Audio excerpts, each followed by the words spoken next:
시청자 여러분 안녕하십니까? 한 주간의 한인사회 주요 소식을 전해드리는 KBN 뉴스 주간 브리핑입니다. 퀸즈 플러싱의 대표적인 한인 상권인 먹자골목의 관문 149가 교량이 드디어 재개통됐습니다. 지난 목요일 퀸즈 지역 정치인과 지역 상인들이 참석한 가운데 개통식이 열렸습니다. 이보연 기자가 보도합니다. 플러싱 먹자골목 상권을 가로막고 있던 149가 교량 공사가 완료됐습니다. 오늘 오전 지역 정치인들과 주변 상인들 그리고 뉴욕시 관계자가 함께 교량의 재개통을 축하했습니다. 네, 오늘 이렇게 6년 동안 이 브릿지 때문에 고생하는 우리 스몰 비즈니스 한인분들한테 너무 미안하고 고맙게 생각합니다. 더욱더 발전돼서 우리 그동안 애 많이 먹으셨던 속상하셨던 우리 소상인들 주름이 조금 펴졌으면 좋겠고 비즈니스가 좀 더 활성화됐으면 좋겠습니다. 149가 교량은 지난 2010년 3월 공사를 시작해 2년 후인 2012년 공사를 마쳤지만 부실 공사로 교량의 안전이 문제가 되고 부실 공사의 책임 소재를 놓고 공방을 벌이다 6년이 넘는 기간 동안 이용이 불가능했습니다. 다리 건너편 한인 상권은 그동안 막대한 피해를 입었습니다. 유동인구가 줄어 매출이 감소해 그동안 많은 업체가 이전과 폐업을 했습니다. 수차례 뉴욕시와 정치권에 진정도 하고 법적인 소송에 나서기도 했지만 별다른 대책이나 보상은 없이 시간만 지나갔습니다. 이번 이 교량 개통을 통해서 많은 동포들이 먹자골목을 사랑해 줄 수 있는 귀한 기회가 되지 않았나 이런 생각을 하고요. 한편 뉴욕시 교통국은 교량 주변에 파킹 미터를 설치 중에 있습니다. 그동안 장시간 주차하는 차량으로 방문객들의 주차가 불편했지만 미터 파킹이 운영되면 이용객들의 주차가 편리해질 것으로 보입니다. KBN 뉴스 이보현입니다. 얼마 전 정승진 후보가 제기한 토비앤 스타비스키 후보의 청원 서명 결함은 결국 별 소득 없이 마무리됐습니다. 뉴욕시 선거관리위원회는 지난 2일 스타비스키 의원이 제출한 청원서가 유효하다고 발표했습니다. 정 후보는 선관위가 객관적이지 못한 결정을 내렸다며 강력히 비판했습니다. 이보연 기자입니다. 뉴욕시 선거관리위원회가 2일 개최한 뉴욕주 상원 16선거구 토비앤 스타비스키 현역 의원에 대한 청구심사 공청회 결과는 스타비스키 의원에게 후보 등록 자격을 부여하는 것으로 마무리됐습니다.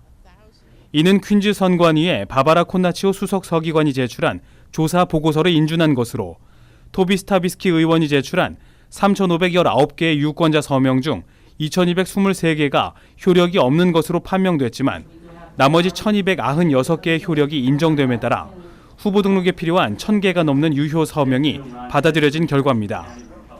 이에 대해 정승진 후보는 이번 선관위 결정을 강력히 비판하고 나섰습니다. 선거관리위원회에서 유효하다고 인정한 1,200여 개의 그 서명을 들다 보면 무효 처리돼야 할 서명들이 무더기로 있습니다. 그래서 다시 한번 이 결정은 사실과 다른 잘못된 결정일 뿐만 아니라 또 굉장히 정치적인 결정이라는 그런 이제 항의를 저희가. 한편 정승진 후보는 선거관리위원회의 판정에 대비해 이미 뉴욕주 대법원에 스타비스키 의원의 청원서에 대한 법률 심의를 요청한 상태입니다. 또한 정 후보는 최대한 공정한 심의를 받기 위해 퀸즈 지역 기존 정치권에 영향력이 미치지 않는 상급심까지 항소할 계획도 갖고 있다고 밝혔습니다. KBN 뉴스 이보현입니다.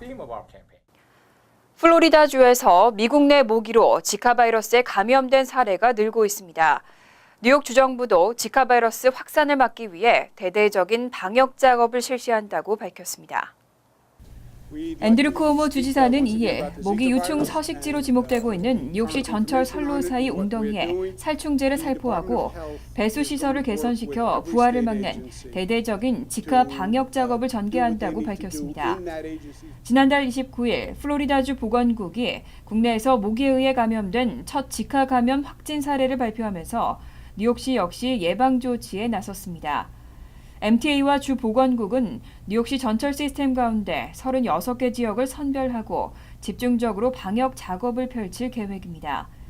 특히 모기 서식 규모와 증감 상황을 계속 관찰하고 지카 바이러스를 옮기는 흰줄 순모기 서식 여부를 중점적으로 조사하겠다고 밝혔습니다. 또 이와 같은 방역 작업 외에도 지카 감염 방지 키트를 만들고 주택 소유주와 임산부에게 배포해서 바이러스 감염 피해를 최소화하겠다고 강조했습니다. 현재 뉴욕주에는 지카 감염 확진 사례가 537건이지만 뉴욕주에서 모기에 물려 감염된 사례는 아직 발생하지 않았습니다. 뉴욕 주정부가 지난 3일 네일업소 환풍기 규정 설명회를 개최했습니다. 하지만 설명회에 참석한 네일업계 관계자들은 여전히 납득할 수 없다는 입장으로 오는 8일 예정대로 대규모 집회를 추진할 계획입니다. 보도에 이보연 기자입니다. 뉴욕주 정부가 오늘 오전 플러싱 대동연회장에서 네일업소 환풍기 규정 설명회를 개최했습니다. 뉴욕주는 지난 22일 공개한 환풍기 설치 기준을 참석한 네일업주들에게 상세히 설명하고 현장의 의견을 수렴했습니다. 환풍기 규정은 신규 네일 살롱의 경우는 오는 10월 3일부터 업소 내에 반드시 환풍기를 갖춰야 하며 기존 업체들은 5년 후인 2021년 10월 3일까지 환풍기를 구비할 것을 의무화하는 내용입니다. 뉴욕 한일 네일협회 이상호 회장은 뉴욕주 정부 측의 설명은 납득할 수 없으며 환풍기 규정은 업계를 위축시키는 규제에 불과하다는 기존의 입장을 다시금 강조했습니다. 이 공기 환기 시스템에 대해서는 일단 저희 협회에서는 반대의 입장을 보이고 있습니다. 오늘 설명회는 언론 출입이 통제된 가운데 비공개로 진행됐습니다.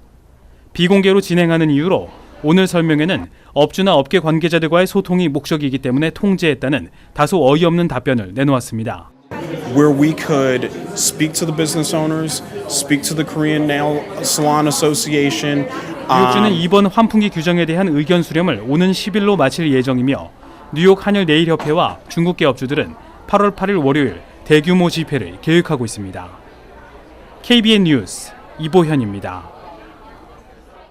올가을 8학년이 되는 뉴저지 학생들부터는 표준 시험에 응시해야만 합니다.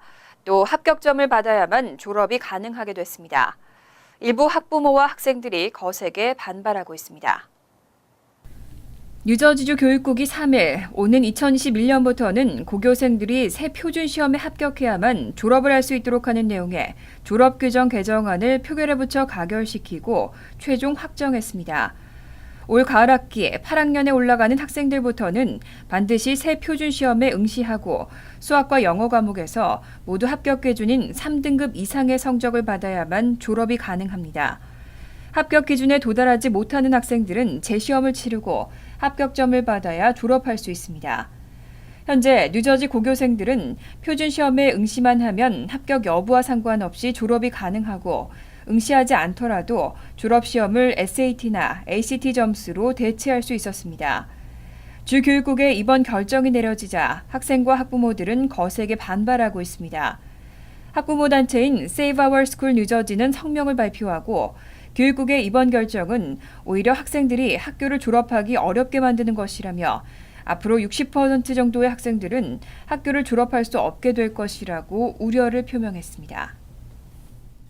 뉴저지주 한인 밀집 지역인 팰리세이즈 파크와 포트리에서 한 해 2만 건이 넘는 주차 위반 티켓이 발부되는 것으로 집계됐습니다. 부족한 주차 공간에 대한 대책은 없이 단속만 한다는 지적이 나오고 있습니다.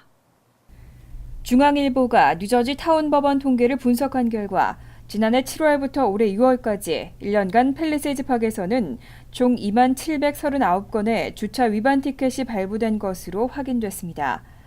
2014년 7월부터 2015년 6월 사이 2만 1,125건이 발부된 데 이어 2년 연속 2만 건을 넘었습니다.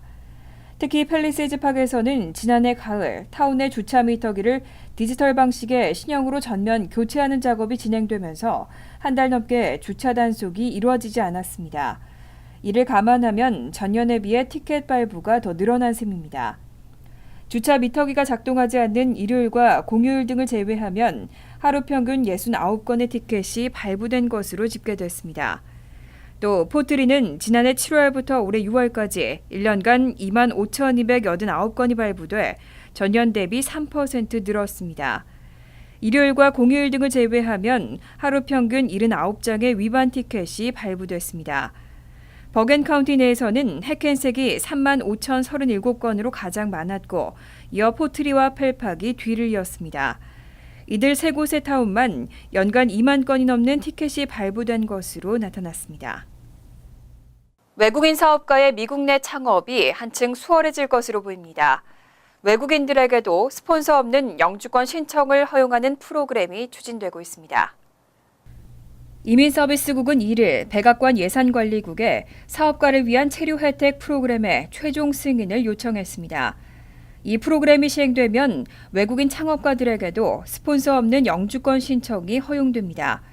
스폰서 없는 영주권 신청은 국가 이익에 필수적인 사람들에게 주어지는데 이 자격을 해외 기업가들에게 대폭 확대 적용하고 고용 의사 확인이나 노동 승인서 발급 과정을 거치지 않고도 영주권 신청이 가능하도록 하자는 취지입니다. 이와 유사한 프로그램인 투자이민은 50만 달러 또는 100만 달러를 투자하는 외국 기업가들에게 영주권 취득을 가능하게 해주지만 원 투자자에 대한 심사가 까다롭고 사업 진출 후 일정 정도의 일자리를 창출해야 하는 조건이 적용됩니다. 반면 이번에 신설될 프로그램은 창업 투자 액수가 정해져 있지 않고 사업가 본인이 원 투자자로 참여해도 무방하며 조건부 영주권을 거치지 않고 장기 체류 영주권 취득이 가능합니다. 맨하탄 한인타운 32가 도로를 차 없는 거리로 만드는 프로젝트가 추진되고 있습니다. 사람들이 많이 몰리는 금요일과 토요일 저녁 시간대 차량 진입을 통제하고 시민이나 관광객들의 접근성을 높이겠다는 취지입니다. 맨하탄 K타운 상인번영회는 29일 K타운 32가의 브로드애비뉴와 5번가 구간을 금요일과 토요일 저녁 시간대 차 없는 거리로 조성하는 사업을 추진하겠다고 밝혔습니다. 상인번영회는 조만간 뉴욕시경과 뉴욕시 교통국 등 관계당국을 찾고 본격적인 신청 절차를 밟을 계획입니다. 이번 프로젝트는 이미 차 없는 거리를 시행 중인 리틀 이태리 지역 사례를 벤치마킹해서 추진되고 있습니다.